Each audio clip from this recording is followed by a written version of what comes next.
జగన్ హయాంలో అప్పులు చేసి సంక్షేమ పథకాలు ఇచ్చాడు. చంద్రబాబు హయాంలో అప్పు చేస్తున్నారు కానీ సంక్షేమాలు ఇవ్వట్లేదు. ఎక్కడికి పోతున్నాయి, ఎవరు తినేస్తున్నారు? ఇది పదే పదే వైసీపీ రైట్ చేస్తున్నటువంటి పాయింట్. ఇక్కడ సింపుల్ లాజిక్ ఒకటి, నెంబర్ 1, అప్పు చేసినటువంటి డబ్బులతో తీసుకునేటటువంటి ఇవాళ చేస్తున్నటువంటి పనుల్లో మనకు కనబడేది ఒకటి, 1000 రూపాయల పెన్షన్ అదనంగా పెంచారు కాబట్టి అది కొంత భారం ఉంటుంది, అది భరిస్తారు.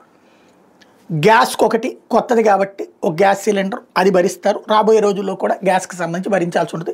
800 కోట్ల రూపాయలు ప్రతి 4 నెలలకి లెక్కన ఏడాదికి ఒక 3/8 2,500 కోట్ల రూపాయల దాకా అది అవుతుంది.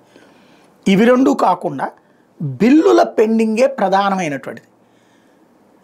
తెలుగుదేశం 2014-19 మధ్యలో బోలెడని వేల కోట్ల రూపాయల బిల్లులు పెండింగ్ పెట్టిపోయింది. 43,000 కోట్ల రూపాయలు ఒక్క అమరావతికి. అవి కాకుండా రాష్ట్ర వ్యాప్తంగా చూసుకుంటే ఇంకొక 30-40 కోట్ల రూపాయల అప్పులు ఉన్నాయి. నీరు చెట్టు కిందన, లేకపోతే నరేగానా, లేకపోతే రోడ్లు వేసినటువంటివా, ఇట్లాంటివన్నీ ఆ బిల్లులన్నీ ఇప్పుడు చెల్లిస్తున్నారు. దాంతోపాటుగా వైఎస్ఆర్ కాంగ్రెస్ పార్టీ హయాంలో చేసినటువంటి కొన్ని అప్పులు కూడా తీర్చక తప్పదు. ఏంటంటే ఇక్కడ ఒక లాలూచీ కుస్తీ ఉంటుంది. కొన్ని లెక్కలు చెప్పబడేటటువంటి దాని ప్రకారం బిల్లు కొంతమంది వాళ్ళు కడుపు పండుతో రగిలిపోయి తిట్టుకుంటున్నటువంటి వాళ్ళు ఉన్నారు. వచ్చి సచ్చేది ఈ ప్రభుత్వ పనుల్లో పావల వస్తుంది ఆదాయం. ఆ పావల ఈ బిల్లుల చెల్లింపుల కారణంగా లేట్ అవ్వడం కారణంగా కట్టుకున్న అప్పులకి వడ్డీతో పోతుంది.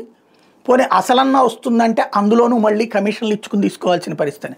కమిషన్లు తీసుకుంటున్నారు ఇస్తున్నారు తెలియదు, వీళ్ళు మాత్రం బయట అట్టా చెప్పుకుంటారు. అది పక్కన పెడితే ఇవాళ ఈ బిల్లుల చెల్లింపు కారణంగా భారీగా డబ్బులు వెళ్తున్నాయి. ప్రభుత్వం ఇప్పుడు -1 GST వచ్చింది.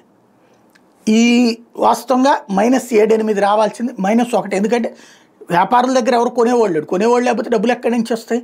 డబ్బులు లేకపోతే GST ఎక్కడి నుంచి వస్తుంది? కానీ ఎక్కడి నుంచి ఈ GST ఈ రేంజ్లోనన్నా వచ్చింది అంటే బిల్లుల చెల్లింపు. బిల్లులు చెల్లించినప్పుడు దాని ద్వారా GST వస్తుంది. అదే ప్రస్తుతం కనబడుతున్నటువంటి ఆదాయం కూడా ప్రభుత్వానికి.